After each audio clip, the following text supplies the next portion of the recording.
Hello, my name is Alex Stevenson. First, before I get started, I would just like to state that I very much enjoyed this class and getting to know all of you a little bit through the discussion groups. I believe having a strong field of opinions leads to greater education, so it was very interesting reading everyone's opinion, and hopefully you guys find my information on the case I'm about to present very useful. The case I decided to choose was one that we discussed earlier in the semester. I thought it was very interesting because, two cases that took place in the same year, in 1919. Justice Holmes was involved in both of them, and I just found them interesting because in one case he was found in the majority rule and had set precedent in that case, and then a few months later, in a similar case with the same people, he had a very strong dissenting opinion. So I chose the second of those two cases, and here's some of the facts. Abrams versus United States was a decision by the U.S. Supreme Court upholding the 1918 amendment to the Espionage Act of 1917, which made it a criminal offense to urge curtailment of production of materials necessary to the war against Germany with intent to hinder the progress of war. The defendants were convicted on the basis of two leaflets they printed and threw from windows of a building in New York City. One leaflet, signed "Revolutionists," denounced the sending of American troops into Russia. The second leaflet, written in Yiddish, denounced the war and U.S. efforts to impede the Russian Revolution. It advocated the cessation of production of weapons to be used against Soviet Russia. That is the second part was what the defendants were being the court case. That was what was being discussed in this court case. They were convicted and sentenced to prison for the first offense, and the second offense they were also sentenced to prison. The Supreme Court ruled 7-2 that the defendant's freedom of speech protected by the First Amendment was not violated.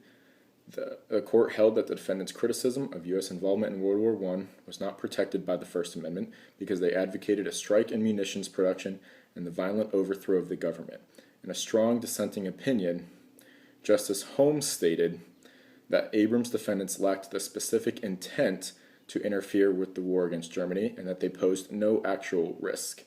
In the first case, Schenck versus United States, Holmes stated that he set precedent with the clear and present danger case, in which they were hindering the war effort by throwing the leaflets stating that people should rebel against the draft, because that directly led to hindering the draft itself.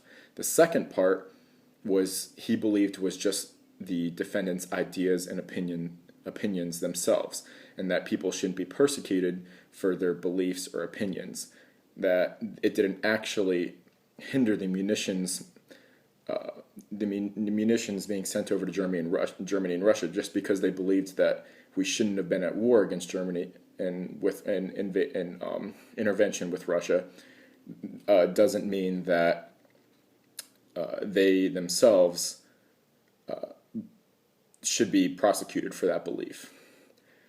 He went on to say that their acts could be shown to pose a danger of damaging war production. The draconian sentence, I thought this was extremely strong.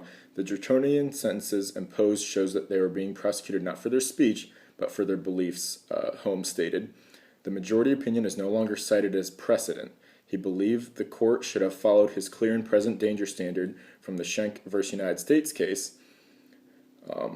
This is why this case interested me the most of all the ones that we discussed, because it went against what was set precedent in the first case in Schenck versus United States. So the Supreme Court was inconsistent, I believe, with their decision making in this, and I honestly agree with Justice Holmes in this, and that they should have stayed along with his clear and present danger standard from the first case. Justice Holmes himself believed the court was not consistent with the ruling in this case and had a very, very strong dissenting opinion, which I stated just a few seconds ago. He also stated, and this has been quoted quite often, and I found it very powerful, it's very, Holmes's passionate and indignant opinion is often quoted.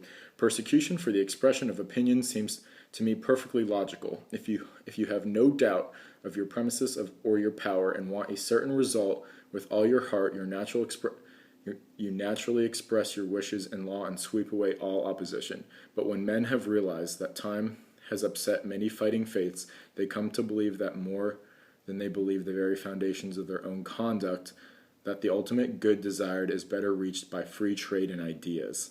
The best truth is the power of thought to get itself accepted into the competition of the market, and that truth is the only ground upon which their wishes safely can be carried out. He stated that during court, and I thought that was a very powerful statement, that these guys were being persecuted for their beliefs. They were sentenced to 10 to 20 years in prison, which I think is a very extreme amount of time for what they were doing. It didn't really hinder the war effort at all, as we all know from history. I believe that they should have been prosecuted for what they were doing before by hindering the draft itself, because they were affecting actual draftees. This, however, was the second part of what they were being charged for, was their beliefs itself, and I think that did go against the First Amendment. I think Justice Holmes had it correct in dissenting and saying that they should have stuck with his clear and present danger standard, and that it went against what they did, that the court was inconsistent in the Abrams versus United States case, and I believe Justice Holmes had it right. And I also found it very powerful, as I stated earlier, that this ruling was no longer used as precedent in any other court case ever after in similar circumstances, and that they went back to the Schenck versus United States ruling of Holmes's clear and present danger standard, which I thought was very interesting. So I hope you guys enjoyed it, and have a good rest of the semester.